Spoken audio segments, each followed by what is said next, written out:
Tamil Nadu CM కుర్చీ నుంచి పళనిస్వామిని దించే వరకు నిద్రపోయేలేరు స్టాలిన్. ఆయన విశ్వాస పరీక్ష చెల్లదంటూ ఇప్పటికే మద్రాస్ హైకోర్టు తలుపు తట్టింది డీఎంకే. ఈ పిటిషన్ పై ఇవాళ ఉన్నత న్యాయస్థానం విచారణ జరపనుంది.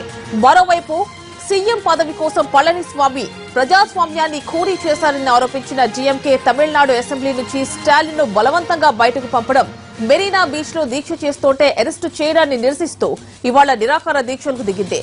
తిరుచిలో జరిగిన దీక్షల్లో స్టాలిన్ సహా పార్టీ అగ్రనేతలు పాల్గొన్నారు.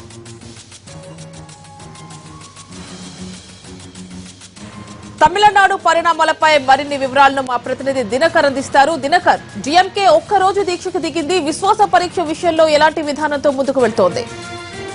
తిరుచిలో దీక్షలు కొనసాగుతున్నాయి. తిరుచితో పాటు తమిళనాడు వ్యాప్తంగా కూడా డీఎంకే కార్యకర్తలంతా కూడా రోడ్లపైకి వచ్చి నిరాహార దీక్షలు కూర్చున్నటువంటి పరిస్థితి కొనసాగుతుంది. చెన్నైలో కూడా మింట్ కాంపౌండ్ వద్ద భారీగా డీఎంకే పార్టీకి సంబంధించినటువంటి కార్యకర్తలు వచ్చి రోడ్లపైన కొద్దిగా బంద్ చేయడం పరిస్థితి కనిపిస్తుంది. అలాగే మరికొద్ది మంది కూడా నిరాహార దీక్షకు చేస్తున్నటువంటి పరిస్థితి కూడా ఇక్కడ కొనసాగుతున్నటువంటి సందర్భం ఉంది.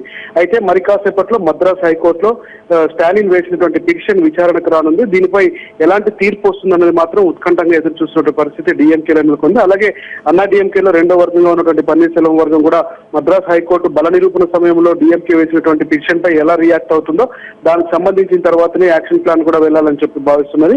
ముఖ్యంగా స్టాలిన్ మాత్రం ఎట్టి పరిస్థితుల్లోనూ కూడా పళనిస్వామి ప్రభుత్వం కొనసాగకూడదనే ఉద్దేశంతోనే సాధ్యమైనంత త్వరగా ప్రభుత్వాన్ని ఇరుకును పెట్టేందుకు అన్ని ప్రయత్నాలు చేస్తున్నట్టుగా మనకు కనిపిస్తుంది. ఎందుకంటే మార్చిలో జరగబోయే బడ్జెట్ సెషన్ లో కూడా సాధ్యమైనంత త్వరగా ప్రభుత్వాన్ని ఇరుకుపెట్టేలా, అలాగే ప్రభుత్వం ప్రతిపాదించే బిల్లులు ఏవైతే ఉన్నాయో వాటిని కూడా యాక్సెప్ట్ చేయకుండా ఉండాలనే ఉద్దేశంతోనే ఆల్రెడీ క్యాడర్ కూడా ఇన్ఫార్మ్ చేయడం జరిగింది. విశ్వాస పరీక్ష సందర్భంగా అసెంబ్లీలో తీవ్ర అక్రమ పద్ధతులు చోటు చేసుకున్నాయని ఇప్పటికే డీఎంకే అధినేతలు ఆరోపిస్తున్న నేపథ్యంలో కోర్టు తీర్పు కూడా రానున్న నేపథ్యంలో ఈ రోజు చేపట్టినటువంటి ఒకరోజు నిరాహార దీక్షలు మాత్రం తమిళనాడు వ్యాప్తంగా కొద్దిగా డీఎంకే బలంగా ఉన్నటువంటి దక్షిణ తమిళనాడులో పూర్తిగా అక్కడ పరిస్థితులని స్తంభించిపోయినటువంటి పరిస్థితి నెలకొంది.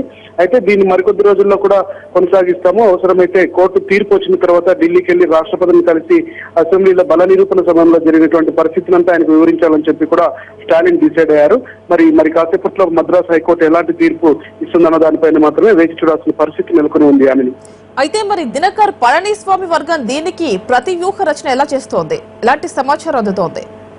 డీఎంకే చేస్తున్నటువంటి ఆందోళన పైన పూర్తి స్థాయిలో దృష్టి పెట్టినట్లేదు. అయితే ఏమైనా హింసాత్మకమైనటువంటి గొడవలు జరగకుండా చూడాలని చెప్పి ఇప్పటికే పోలీసు శాఖకి, పోలీసు ఉన్నతాధికారులకి సీఎం ఆదేశించడం జరిగింది. అయితే ఏదైతే మద్రాస్ హైకోర్టులో తీర్పు వస్తుందో దాన్ని కూడా వేచి చూసే ధోరణిలో అన్నా డీఎంకే పార్టీ ప్రభుత్వం కూడా ఉన్నట్టుగా మనకు సమాచారం. ఒకవేళ ఏదైనా తమకు వ్యతిరేకంగా వస్తే మరొకసారి గవర్నర్ ని కలిసి ఆ రోజు జరిగినటువంటి ప్రొసీజర్ ని, అలాగే తనకు మద్దతు ఇచ్చినటువంటి ఎమ్మెల్యేలకు సంబంధించినటువంటి లిస్టు కూడా మరొకసారి గవర్నర్ కి ఇచ్చే అవకాశం ఉంది. అయితే ఇదంతా కూడా పార్టీలో ఉన్నటువంటి టీటీవీ దినకరన్ హ్యాండ్ ఓవర్ లో ఉన్న నేపథ్యంలో ఆయన ఎలా చెప్తే అలానే ఫాలో అవ్వాలనే ఉద్దేశంతోనే ఇప్పటికే క్యాడర్ కి ఇన్ఫర్మేషన్ వెళ్ళడం జరిగింది. మరో 2 రోజుల్లో జయలలిత జయంతి ఉండడంతో దానిపైన ముఖ్యంగా దృష్టి పెట్టినటువంటి సందర్భం కొనసాగుతుంది ఇక్కడ. అయితే మద్రాస్ హైకోర్టు తీర్పు వచ్చిన తర్వాత ఎలా రియాక్ట్ అవ్వాలా అనే దానికి సంబంధించి కూడా ఇప్పటికే అన్నా డీఎంకే ఉన్నటువంటి సీనియర్ క్యాడర్లందరికీ కూడా శశికళ నుంచి సంకేతాలు వెళ్ళినట్టు మనకున్నటువంటి సమాచారం. మరి పన్నీర్ వర్గం ఏమంటోంది దీనికి సంబంధించి? అంటే వాళ్ళు ఢిల్లీకి వెళ్ళి ఇప్పటికే ఎలక్షన్ కమిషన్ ఆఫ్ ఇండియాని కలిశారు. ఆ తర్వాత ఎంపీలు కూడా అక్కడికి వెళ్ళడం జరిగింది. అయితే వేచి చూసే ధోరణిలో ఉన్నట్టు పన్నీర్సెల్వం వర్గం కనిపిస్తుంది. ఎందుకంటే మద్రాస్ హైకోర్టులో తీర్పు, ఆ తర్వాత గవర్నర్ తీసుకునే నిర్ణయం ఎలా ఉంటుంది, ఇప్పటికే గవర్నర్ ఆ రోజు జరిగినటువంటి పరిస్థితులపైన ఒక నివేదిక ఇవ్వాలని చెప్పి అసెంబ్లీ సెక్రటరీని కోరిన నేపథ్యంలో ఈ 2 నివేదికలు పూర్తిగా వెళ్ళిన తర్వాత ఒకవైపు కోర్టు తీర్పు, ఆ తర్వాత ఈ నివేదిక గవర్నర్ చేరిన తర్వాతనే వెళ్ళి మరొకసారి గవర్నర్ కలవాలని చెప్పి పన్నీర్సెల్వం వర్గం ప్లాన్ చేస్తుంది. మరి కోర్టు తీర్పు మీద ఆధారపడి ఉన్న నేపథ్యంలో మరొక గంట పాటు వేచి ఉండాల్సిన పరిస్థితి ఉంది. ఆ తర్వాతనే అన్ని వర్గాల వాళ్ళు కూడా వాళ్ళ యాక్షన్ ప్లాన్ బయట పెట్టే అవకాశం ఉంది. అయితే మరి దినకర్, ఈ నిరాహార దీక్ష అనేది ఒక రోజుకే పరిమితం అవ్వచ్చా, లేకపోతే ఏమన్నా ఎక్స్టెండ్ అయ్యే ఛాన్సెస్ ఉన్నాయా?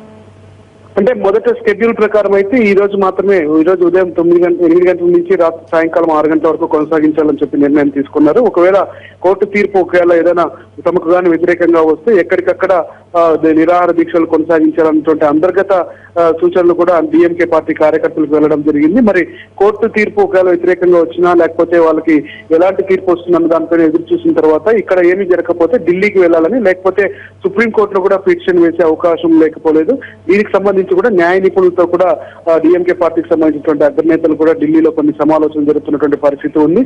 ఈ రోజు సాయంత్రం వరకు నిరాహార దీక్ష షెడ్యూల్ అయినటువంటి పరిస్థితి ఉంది. ఆ తర్వాత కోర్టు మద్రాస్ హైకోర్టులో తీర్పు వ్యతిరేకంగా వస్తే ఆ తర్వాత క్షేత్రస్థాయి నుంచి ఎక్కడికక్కడ పూర్తి స్థాయి బంద్కి వెళ్లాలనే ఆలోచనలో కూడా డిఎంకే పార్టీ ఉన్నట్టు సమాచారం. మరి కోర్టు తీర్పును బట్టే వీళ్ళకి యాక్షన్ ప్లాన్ ఉండబోతున్న నేపథ్యంలో సో కాసేపు వెయిట్ చేసిన తర్వాత స్టాలిన్ మాట్లాడే అవకాశం